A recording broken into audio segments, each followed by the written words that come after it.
La musique, le chant, la danse,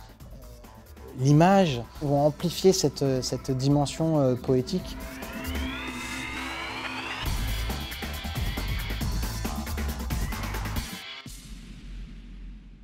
Il s'agit d'une adaptation de Que sur toi se lamente le tigre, qui est l'adaptation d'un roman écrit par Emilienne Malfatto, qui a reçu le prix Goncourt du premier roman 2021. C'est l'histoire d'un crime d'honneur qui se situe en Irak, dans une campagne irakienne, où une jeune fille est tombée enceinte de son amoureux qui est mort. Et donc cette jeune fille qui est enceinte et qui n'est pas mariée, dans les traditions, dans les campagnes donc en Irak, doit être tuée par sa propre famille, en l'occurrence le chef de famille. On va assister à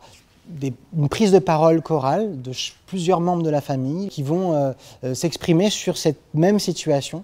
donner différents points de vue, et y compris également un élément, le fleuve, qui va lui-même, le tigre, prendre la parole. C'est vrai que je vais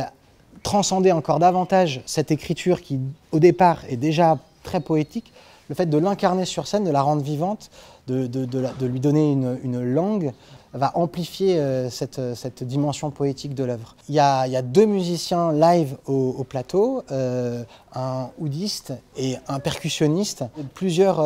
acteurs, actrices qui vont participer à la création, qui sont eux-mêmes qui pratiquent également un instrument. La violence, elle fait partie de l'œuvre, évidemment, elle fait partie de l'histoire, elle fait partie de nos vies, elle est constante.